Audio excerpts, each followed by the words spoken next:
राष्ट्रीय विधिक सेवा प्राधिकरण एवं राजस्थान राज्य विधिक सेवा प्राधिकरण की ओर से शनिवार को राष्ट्रीय लोक अदालत का आयोजन किया गया। इसके लिए राजस्थान हाईकोर्ट की मुख्य पीठ में गठित 5 बेंचों में सुनवाई की गई। इस दौरान कई मामलों का आपसी सहमति से निस्तारण किया गया। राष्ट्रीय लोक अदालत की प्रथम बेंच की अध्यक्षता जस्टिस संदीप मेहता ने की, जबकि दूसरी बेंच की अध्यक्षता जस्टिस पी.के. लोहरा, तीसरी बेंच की अध्यक्षता जस्टिस विजय बिश्नोई ने की। वहीं चौथी बेंच की अध्यक्षता जस्टिस अरुण भंसाली और 5वीं बेंच की अध्यक्षता जस्टिस पी.एस. भाटी ने की।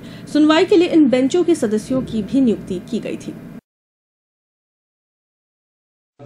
ये राष्ट्रीय लोक अदालत माननीय उच्चतम न्यायालय की लीगल सर्विस अथॉरिटी के डायरेक्शन में होल्ड की जा रही है, जिसमें हमारा ये अथक प्रयास रहेगा कि आपसी समझाइश के जरिए अधिकतम मामलों का निस्तारण किया जा सके, ताकि कि पीड़ित पक्षकारों को सस्ता सुलभ न्याय दिलवाने का जो उद्देश्य हमारा रहा है उसकी पूर्ति हो सके।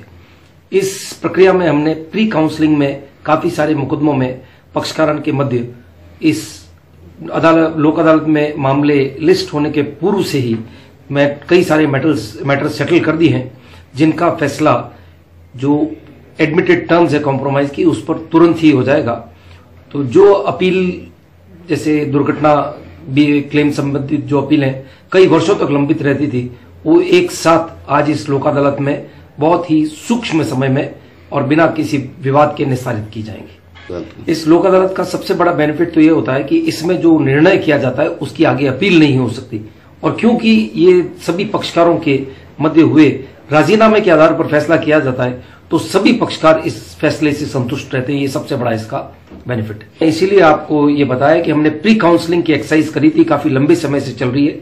मैं स्वयं भी प्री काउंसलिंग में गया था और हमने सभी पक्षकारों के अधिवक्ताओं को रिक्वेस्ट की थी कि इस लोक अदालत को पूर्ण रूप से सक्सेसफुल बनाने में अपना सहयोग करें, क्योंकि जैसा मैंने आपको पहले बताया है कि इसमें जो फैसला होता है उसकी अपील नहीं होती है, तो ये अंतिम निर्णय होता है और दोनों ही पक्षकारों के संतुष्टिपूर्वक निर्णय होता है।